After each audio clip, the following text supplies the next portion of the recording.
So you had a whole lot of fun with Peyton. And no doubt, no doubt. He raises all boats, for sure.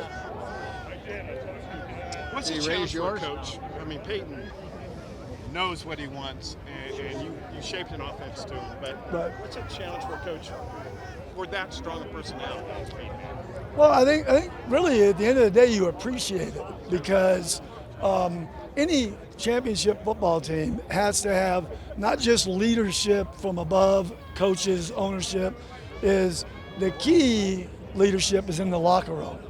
And when you can get a player that's dominant that way, you know, he controls the locker room. And so you encourage that, you try to build that, at least I did as a head coach, you know, is to give ownership to players and in that leadership. And I think you get more out of people that way. Never asked you this before. Right.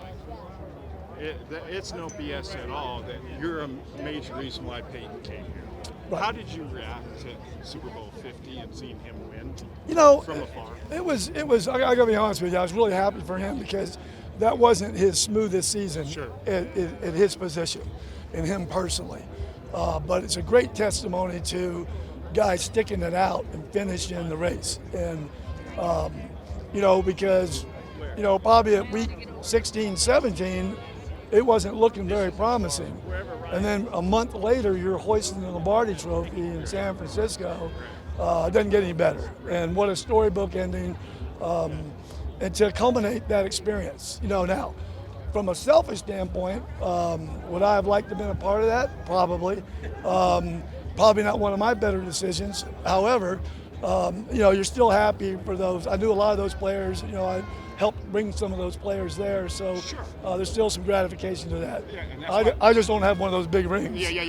And that's why I asked. I mean, you had a lot to do with that, but you didn't get the big ring.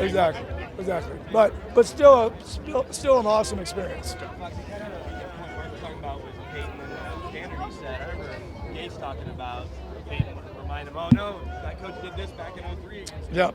When you have a player that, what's it like to have a player that keeps the coaches kind of in check and, you know, make sure you guys Well, I think to be a championship team, I'll say football because that's one I know the best, but is you got to have that. And guys like that, the accountability is to the coaches. I mean, I remember we do typically a 4-game breakdown, and Peyton expected a 13-game breakdown.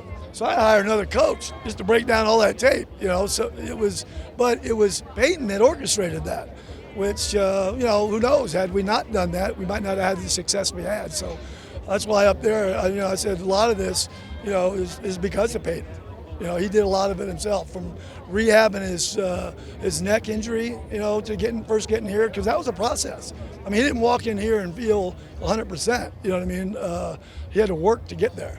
With someone who works the way he does, and like you said, studies the way he does, what is it like kind of coaching him and, you know, being his boss and giving, and occasionally saying no and giving him advice?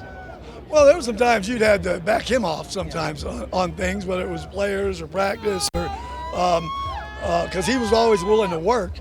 So you just have to monitor that. But I can say this, after coaching a lot of years in the National Football League, that you'd prefer to have that than not have that, for sure.